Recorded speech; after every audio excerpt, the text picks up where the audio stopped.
శ్రీ గురుభ్యో నమః. శ్రీ మహాగణపతే నమః. గురుగ్రహ సంచారం అనేది మే 1వ తారీఖున జరగబోతుంది. దీని యొక్క ప్రభావం ద్వాదశ రాశుల మీద ఎలా ఉండబోతుంది అనేది మనం చూద్దాం. ముందుగా మేషరాశి. మేషరాశి వారికి ఇప్పుడున్నటువంటి గ్రహస్థితి రీత్యా మనం చూసినట్లయితే రాహువు మనకు వచ్చినప్పటికీ మేషరాశి వారికి మీనంలో సంచారం చేస్తున్నాడు. మీనంలో సంచారం చేస్తున్నప్పుడు రాహువు మీనరాశి వారికి కొన్ని కష్ట నష్టాలతో కూడుకున్నటువంటి ఫలితాన్ని ఎక్కువగా ఇస్తాడు. ముఖ్యంగా దుర్వ్యయాన్ని కారకుడుగా తయారయ్యాడు. అదేవిధంగా షష్టమంలో ఉన్నటువంటి కేతువు పూర్తి యోగకారకుడుగా ఉన్నాడు. దీని యొక్క ప్రభావ రీత్యా వచ్చినప్పటికీ షష్టమంలో ఉన్నప్పుడు శత్రు సంబంధితమైన విషయాల్లో యోగాన్ని ఇస్తుంది. కానీ జన్మరాశిలో సంచారం చేయబోతున్నటువంటి గురువు యోగ్యాన్ని ఇవ్వడు. దీని యొక్క ప్రభావం అనేది మేషరాశి వారికి చాలా ఎక్కువగానే వారు అనుభవిస్తున్నారు అన్నమాట. ముఖ్యంగా జన్మరాశిలో ఉన్నటువంటి గురువు ఏదో ఒక రకమైనటువంటి ఇబ్బందిని గురి చేస్తూ ఉంటాడు. మే 1వ తారీఖున ఎప్పుడైతే గురుగ్రహ సంచారం అనేది జరగబోతుందో అఖండంగా యోగించబోతున్నటువంటి రాశుల్లో వచ్చేటప్పటికి ఒకానొక రాశి మేషరాశి. మేషరాశి వారికి దీని ద్వారా అనుకూలమైనటువంటి ఫలితాలు వస్తున్నాయి. కానీ ఆ యొక్క రాశి వారికి వచ్చేటప్పటికి లాభస్థానంలో ఉన్నటువంటి శని కూడా అత్యంత యోగకారకమైనటువంటి స్థానంలో ఉన్నాడు. శని యోగించేటువంటి కొన్ని స్థానాల్లో లాభస్థానంలో ఉన్నటువంటి శని పూర్తి యోగకారకుడుగా శాస్త్రంలో చెప్పడం జరిగింది అన్నమాట. లాభస్థానంలో ఉన్నటువంటి శని యొక్క దృష్టి జన్మలగ్నం మీద జన్మ రాశి మీద ఉందన్నమాట. ఎందుకంటే త్రిపాద దృష్టి అంటారు. శని ఎప్పుడైతే లాభస్థానంలో సంచారం చేస్తుంటాడో శని యొక్క అర్ధ దృష్టి త్రిపాద దృష్టిలో వచ్చినప్పటికీ 3 అదేవిధంగా 10 స్థానాలని చూస్తాడు.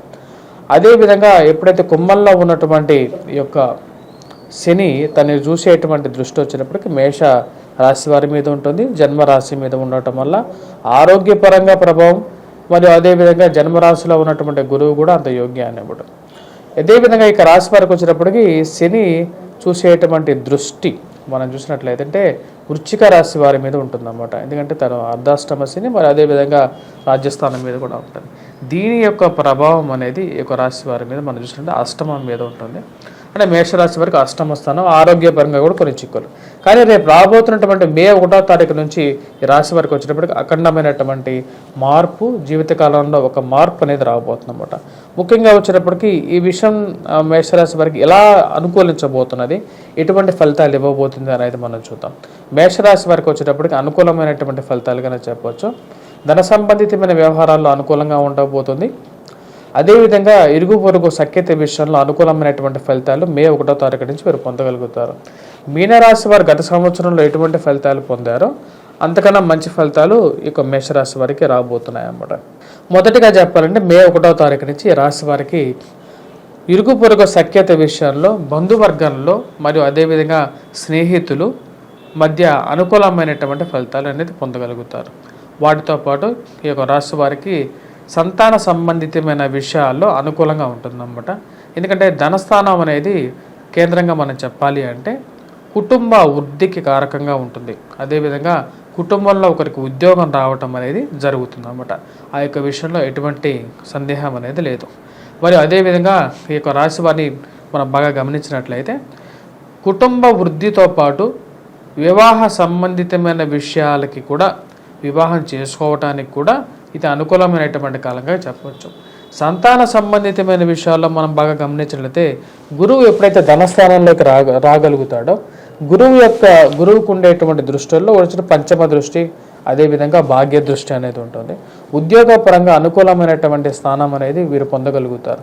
అదేవిధంగా ఈ రాశి వారికి వచ్చేటప్పటికి శత్రు సంబంధితమైన విషయాల్లో అనుకూలత, ఆరోగ్యపరంగా అనుకూలమైనటువంటి ఫలితాలు అనేది పొందగలుగుతారు. ఈ విషయంలో ఎటువంటి సందేహం అనేది లేదన్నమాట. అదేవిధంగా ఇక రాశి వారికి వచ్చేటప్పటికి ఇంకా కొన్ని అడ్వాంటేజెస్ కూడా ఉన్నాయి. ఉద్యోగపరంగా చేస్తున్నటువంటి ఉద్యోగంలో పదోన్నతి పొందటం, అంటే ఉద్యోగపరంగా ప్రమోషన్స్ ఇంక్రిమెంట్స్లో ఒక అనుకూలమైనటువంటి ఫలితాలు అనేది పొందగలుగుతారు. ఉద్యోగంలో సానుకూలమైనటువంటి ఫలితాల్లో వీరు పొందగలుగుతారు అన్నమాట. ఇది అనుకూలమైనటువంటి ఫలితంగానే చెప్పచ్చు. మరి అదేవిధంగా నూతన ఉద్యోగ ప్రయత్న సంబంధితమైన విషయాల్లో అనుకూలంగా ఉంటుంది. మేషరాశి వారికి వచ్చేటప్పటికి రాబోతున్నటువంటి సంవత్సరాల్లో అన్ని అనుకూలమైనటువంటి ఫలితాలకి ముఖ్య కారకం వచ్చేటప్పటికి లాభస్థానంలో ఉన్నటువంటి శని, అదేవిధంగా ధనస్థానంలో ఉన్నటువంటి గురువు ఎప్పుడైతే ధనస్థానంలోకి ఉంటాడో వడ్డీ వ్యాపారులకి అనుకూలమైనటువంటి కాలంగా చెప్పొచ్చు. అలాగే విధంగా ఎవరైతే కన్స్ట్రక్షన్ ఫీల్డ్లో, ముఖ్యంగా హౌస్ కన్స్ట్రక్షన్ ఫీల్డ్లో ఉన్నటువంటి వారికి ఎక్కువగా అనుకూలంగా ఉంటుంది.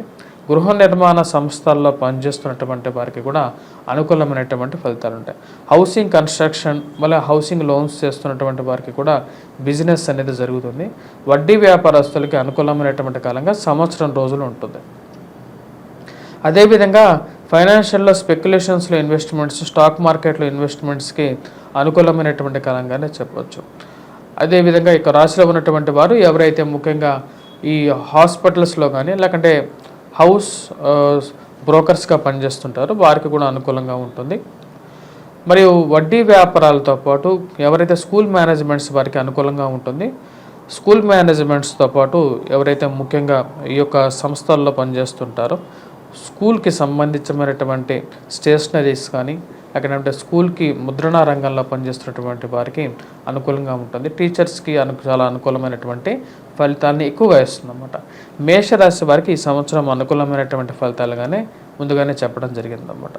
మరియు అదేవిధంగా ఈ యొక్క రాశి వారికి వచ్చేటప్పటికి ఈ యొక్క రాశి వారికి ముఖ్యంగా చెప్పాలంటే రాబోతున్నటువంటి కుజుడు మాందాబ్దం అనేది కూడా జరగబోతుంది అన్నమాట.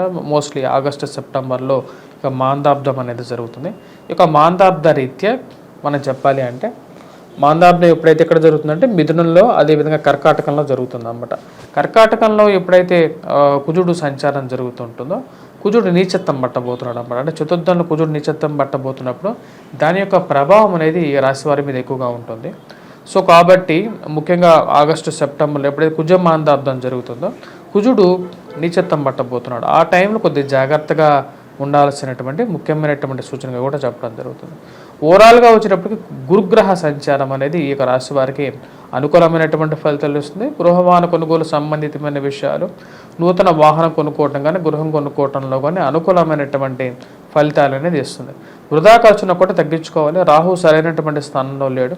ఈ యొక్క రాశి వారు వచ్చేటప్పటికి చేసుకోవాల్సినటువంటి పరిహారాల గురించి మనం మాట్లాడితే రాహు వ్యయ స్థానంలో ఉన్నందువల్ల ఈ రాశి వారు వచ్చేటప్పటికి దుర్గాదేవి యొక్క ఉపాసన అనేది చేయాలి. అదేవిధంగా దుష్టులకి, దుష్ట స్నేహాలకి చరమాంకం పాడాల్సినటువంటి సమయం అనేది వచ్చిందన్నమాట. ఆ యొక్క విషయంలో వృధా ఖర్చును కూడా తగ్గించుకుంటే మరిన్ని అనుకూలమైనటువంటి ఫలితాలు ఈ రాశి వారు పొందడం అనేది జరుగుతుంది. మరిన్ని సానుకూలమైనటువంటి ఫలితాలతో పాటు ఈ రాశి వారికి విద్యార్థులకి అనుకూలమైనటువంటి కాలంగా చెప్పవచ్చు. మేషరాశి వారికి వచ్చేటప్పటికి విద్యార్థులకి అనుకూలంగా ఉంది. వృత్తిపరంగా, వ్యాపార పరంగా కూడా అనుకూలంగా ఇస్తుంది. బిజినెస్ పరంగా నూతన బిజినెస్, వ్యాపార ప్రయత్న సంబంధితమైన విషయాల్లో అనుకూలమైనటువంటి ఫలితాలు పొందగలుగుతారు.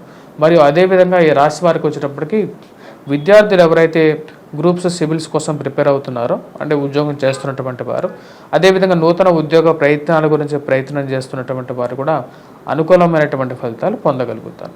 ఓవరాల్గా వచ్చేటప్పటికి గురుగ్రహ సంచారం అనేది మేషరాశి వారికి అనుకూలమైనటువంటి ఫలితాలని ఎక్కువగా ఇవ్వగలుగుతుంది.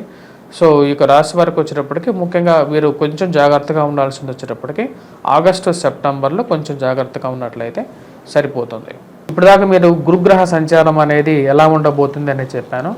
గురుగ్రహ సంచారం అనేది ప్రతి రాశి మీద కూడా దాని యొక్క ప్రభావం అనేది ఒక సంవత్సరం పాటు ప్రభావం అనేది చూపిస్తుంది అన్నమాట. అసలు గురుగ్రహ సంచారం అంటే ఏంటంటే గురువు ఎప్పుడైతే ఒక రాశి మారుతాడో అంటే 12 రాశుల్లో ఒక్కొక్క సంవత్సరం పాటు గురుగ్రహ సంచారం జరుగుతూ ఉంటుంది.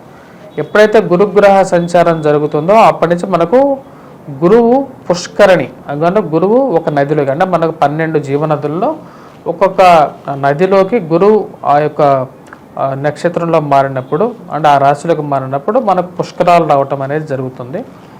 శుభ పుష్కరణ స్థానంలోకి వెళ్తాడనమాట. అంటే మనకు ముహూర్త బలంలో కూడా చెప్తాం అన్నమాట. ఏంటంటే గురువు శుభ పుష్కరణలో ఉన్నప్పుడు దాని యొక్క బలం రీత్యానే మనం ముహూర్తం పెట్టడం అనేది జరుగుతుంటుంది అన్నమాట. అదేవిధంగా మన జాతక రీత్యా కూడా, అంటే గోచార రీత్యా, జాతక రీత్యా కూడా గురువు యొక్క స్థానం అనేది వేరే విధంగా ఉంటుంది. అంటే జాతకంలో వచ్చినప్పటికీ గురువు కొన్ని స్థానాల్లో, కేంద్ర స్థానాల్లో అనుకూలమైనటువంటి ఫలితాలు ఎక్కువగా ఇస్తూ ఉంటాడు. కానీ గోచారాల్లో వేరే విధంగా ఉంటుంది అన్నమాట. నేను ఇప్పుడు దాకా మీకు దాని గురించి ఎక్స్ప్లెయిన్ చేశాను. కొన్ని రాశులకి ఇది చాలా అనుకూలమైనటువంటి ఫలితాలు కూడా ఇస్తుంది, కొన్ని రాశులకి ప్రతికూలమైనటువంటి ఫలితాలు కూడా ఇస్తుంది అన్నమాట. గురువు ఎక్కడే అనుకూలమైనటువంటి ఫలితాలు ఇవ్వగలడా అంటే వేరే గ్రహాలతో కూడా అనుకూలత అనేది కూడా దాని యొక్క ప్రభావం అనేది ఉంటుందన్నమాట. దాని గురించి నేను ఓవరాల్గా చెప్పడం జరిగింది. మీరు ఇంకా క్లియర్గా మీరు తెలుసుకోవాలి అంటే నా యొక్క వెబ్సైట్లో కూడా ఉంటుంది, వంగరవారి.com అని ఉంటుంది. ఆ యొక్క వెబ్సైట్లో మీరు లాగిన్ అయ్యి అక్కడ ఫ్రీ పంచాంగం అనేది ఉంటుంది. నా యొక్క పంచాంగాన్ని మీరు అక్కడ డౌన్లోడ్ చేసుకొని చూడొచ్చు, డౌన్లోడ్ చేసుకోవచ్చు. క్రోధినామ సంవత్సరం పంచాంగాన్ని ఫ్రీ డౌన్లోడే ఉంటుంది. మీరు అక్కడ డౌన్లోడ్ చేసుకొని మీరు నా క్యాలెండర్ అన్ని డీటెయిల్స్ అన్నీ ఉంటాయి. మీ యొక్క జాతక రీత్యా కూడా పెద్ద భారీ ఇన్వెస్ట్మెంట్ చేసేటప్పుడు మటుకు 1-2 సార్లు మీ యొక్క జాతకాన్ని పరిశీలించుకున్న తర్వాత భారీ ఇన్వెస్ట్మెంట్స్ వివాహ జీవితంలోకి అడుగుపెట్టడం ఇవన్నీ పెద్ద పెద్ద ప్రశ్నలు అన్నమాట. ఈ యొక్క పెద్ద ప్రశ్నలకు వచ్చేటప్పటికి సమాధానం తీసుకునే ముందు ఒకసారి నన్ను కాకపోయినా సరే మీకు ఎవరైనా నచ్చినటువంటి జ్యోతిష్యుడిని మీరు ఆయన యొక్క సలహాలు తీసుకొని మీరు ముందుకు వెళ్ళినట్లయితే మీ జీవితంలో ఒక మంచి వెలుగు ఉంటుందని చెప్పి ఆశిస్తున్నాను. స్వస్తి. Please do subscribe and share.